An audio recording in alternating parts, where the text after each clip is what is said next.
మీ business ఏదైనా మీ ఊర్లో promotion చేయాలంటే అది సుమన్ టీవీతోనే సాధ్యం. ఇప్పుడే సంప్రదించండి.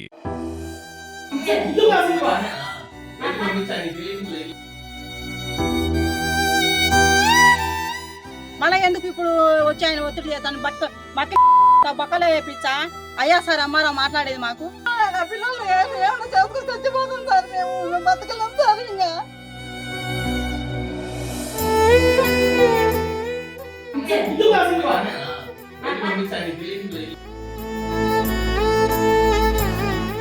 సార్ ఇది నాకు ఇచ్చి 20 సంవత్సరాలు అయింది సార్ స్థలము 20 సంవత్సరాలు అయితే మేము ఇల్లు వేసుకొని ఇక్కడ ఉన్నాము. మీది కాదమ్మా అని వచ్చి పాలగొట్టినారు. పాలగొట్టి ఇక్కడ ఉండకూడదమ్మా నువ్వు ఇల్లేసి వెళ్ళిపోవాలి ఉండాకేడన్నాడు. నేను ఉండేదా సార్ అంటే ఎందుకు ఉండాలి నువ్వు ఇక్కడ ఉండకూడదు వెళ్ళిపో అంటే కేసు రాచామన్నాడు. నోటీసు పంపించినది ఎమ్మరు పంపించింటే నోటీసు ఏం సార్ అంటే నువ్వు లేకపోతే కేసు పేచాను మీద ఇక్కడ ఉంటే ఇక్కడ లేకపోతే ఏం వేయనన్నాడు. సర్లే సార్ కేసే వేయండి నేను ఉంటానని కేసు వేసేయండి. కోర్టు తిరిగినాము 5 ఏళ్ళు. కోర్టు కేసు కొట్టేసింది 5 ఏళ్ళు తిరిగినాక. ఇంకా మాకు వచ్చింది కదా అని మేము మా ఇంట్లో మేము ఉన్నాం సార్. ఇంతమంది అమ్మారావులు వచ్చిండ్రు కానీ ఎవరే కానీ మమ్మల్ని అబ్జెక్షన్ చేయలే. ఇప్పుడు వచ్చిన అమ్మారావు రాత్రి 10 గంటలప్పుడు వచ్చి ఇక్కడ ఉండాకమ్మా నువ్వు వెళ్ళిపో ఇది నీది కాదు ఇది నీది అసలు ఉండాకని అన్నాడు. ఇంతకుముందు ఎవరు చెప్పలే సార్. ఇప్పుడే ఈయనే అన్యాయం చేసింది. మేము బీదవాళ్ళం సార్, బట్టలు ఉత్తుకొని బతికేవాళ్ళం మేము. మాకు ఏం లేదు సార్, ఇదే ఉండేది ఆదరవ. ఇది కూడా లేకుండా చేసి ఏంది సార్ ఎంఆర్ఓ పటా ఇచ్చా కోర్టుకు పోయి వచ్చేమి ఇంకా ఏం కావాలి సార్ మాకు ఈఆర్ఓ ఇచ్చా ఇంకా ఏం కావాలి సార్. ఇంకా ఇక్కడ ఉండాకంటే ఇంకా ఏడికి పోవాలి మేము. ఇంకా ఎప్పగానే మమ్మల్ని ఇక్కడ ఉండి కంటే నేను చచ్చిపోతా సార్ ఖచ్చితంగా.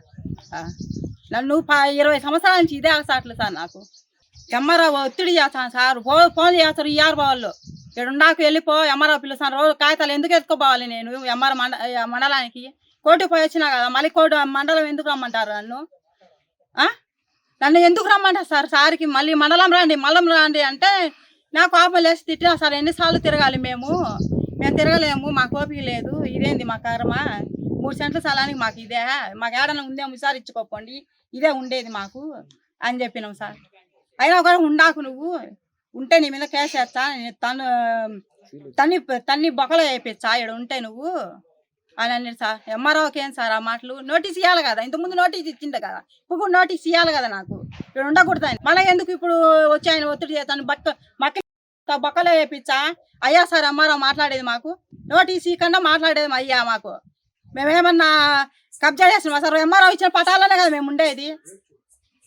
ఎంఆర్ఓ ఇచ్చిన పటాలనే కదా వాళ్ళు ఇచ్చిందేనే కదా ఉండేది. మాకేంది ఇది ఇదేం కర్మ సార్ మాకు. ఇది ఎకరాలు స్థలాలు ఇల్లులు భూములు ఆక్రమించుకునే వాళ్ళ కాడికి రాలేదు సార్. మాకు 3 సెంట్ల స్థలానికి వస్తాను సార్ 20 సంవత్సరాల నుంచి. 20 సంవత్సరాల నుంచి ఇదే నా 3 సెంట్ల స్థలానికి మాకు ఇది కర్మ. ఇది కరెంటు బిల్లు ఇలా సార్, ఇంటి పన్ను ఇలా ఏం చావాలి మేము ఇన్ని రోజులు మొబ్బుడి ఇంట్లోనే సావాలా మేము. కరెంటు బిల్లు కాడిపోతే పెండింగ్ అంటారు, ఇంటి మీటర్ కాడిపోతే పెండింగ్ అనే 20 సంవత్సరాల నుంచి ఇదే ఏడుపా మాకు. ఏమి సార్ మా కర్మ ఇది.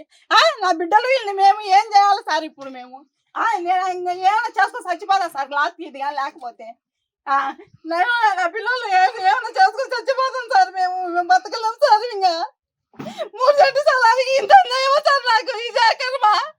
ఎన్ని ఏళ్ళు తిరగాలి సార్. నాకు ఏడన్నా ఉంటే ఏమి విచారించుకోండి. నాకేమన్నా ఉంటే మీరే తీసుకోండి. నాకు ఉండేది 3 సెంటు స్థలమే, నాకు ఏడ లేదు. నాకు ఏం బాగా సార్ ఇది. నేను 14 లక్షలకు గుడ్లు ఉత్తుకొని బతకాలని మనలో చుట్టూ రమ్మంటే రావాలా. నాకేం సరి కర్మ చెప్పండి. నాకు మటు నేను మరుగు బతకను సార్. నేను ఏదో చేసుకొని చచ్చిపోతా. మండలం కాడిగా పోతానా ఇప్పుడు.